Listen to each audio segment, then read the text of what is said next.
Hello everybody, watch fans. This is Charles Walhingford back again. I'm here at Kobold. I'm not just here at Kobold, I'm with Kobold. Thank you for letting me come here. Thank you. Thanks for coming. Awesome nice place. This is a headquarters unlike anything I could even imagine, but it feels more at home more than a working environment. But I think this is what needs to take place to put a good watch together. I'm glad you feel at home here. Thank you. I have a couple questions for you. Pretty easy questions, but these are questions that people want to know and understand about you and understand your watch company brand. Okay. So first off, why do you do what you do? Why did you choose watchmaking? I love watches. I've always loved watches since I was a kid, and I've always wanted to work in the watch industry. And when I was very young, I wrote a letter to all the watch companies in Switzerland and in Germany that I could think of. I researched their addresses and sent them this letter asking for an unpaid internship. I was 15 at the time, and most of the companies didn't even bother to write back. And the few who did said, no, we're not interested. There's only one company that replied positively, and that was Chronoswiss. Gerd Rüdiger Lang, the founder of that company, the master watchmaker, actually called me on my cell phone and left a message and said, I'd like to meet with you. And to me, 15-year-old high school kid, this was like, I don't know, Madonna calling. You know, it was like, or Michael Jackson or whoever, you know, somebody big that you idolize. It was like a rock star calling. And I played that message to all my friends, and they said, who is this weird guy? I said, he's a famous watchmaker, and nobody knew who he was. Because they were just kids. Right. I was different. But Mr. Lang took me under his wing and taught me everything I know today about watchmaking and design. And long story short, I love what I do, and that's what's kept me going over the years. It's a great way to meet people. You make a lot of really interesting friends and have a lot of great experiences, all because of a watch. And that's awesome. That's awesome. Thank you for that.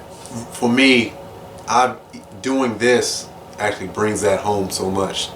I guess the saying goes, if you do something you love, or you work into something you love, you don't work a day. It's true. Although sometimes it is really work. There's a lot of, especially the CNC machining that we do here. Right. It's a lot of work, a lot of lessons to be learned for me. I'm not a machinist by trade. I've just picked this up over the last few years, and there is still work involved. Right. But I love it. It's a lot of fun, and it's something that gives back to you when you see people enjoy the products that you turn out. All right.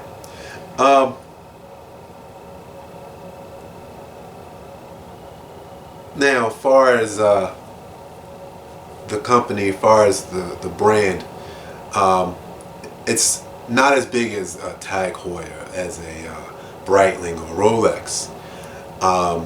What do you have plans in the future? Do you like where you're at right now by being that dark horse, that brand that puts out great quality, but everybody doesn't have it, but the people who have it, they know? Well, that's a good way of putting it. I want the company and the brand to be well regarded among a small group of discerning individuals, people who understand and appreciate watches and understand to a degree what goes into making one, because unless you really make a watch, you don't know, and it is quite a lot of work. So I want that following among those people. I wouldn't want everybody in America, or everybody in the world for that matter, to know what Kobold is and what we make here. We don't just make watches, we also make knives. We're working on a collection of pens, and that's not to grow the company to $1 billion company. It will never be that, because that's not my vision. My vision is for it to be a small to medium-sized company that has deep vertical integration, where we produce the parts that we sell and the components that make the watches and the various items in-house. In-house is a key factor, and that's what drives me. So if we need to be at $10 million in order to do that, that's fine. But I know it certainly isn't going to be much bigger than a $10 million company, and it never has been my goal to do that. as some people would say, you're trying to keep it real. Yeah, I guess you could say that. I've said since day one, we'll never make more than 2,500 watches per year. Okay. And so I have to stay true to that. And that means every watch combined, all the models, never more than 2,500 Kobold watches leave the factory in a single year. Knives and pens, that's a different story. They're much, much easier to make. But watches, we have to limit that. So that alone limits the size of the company.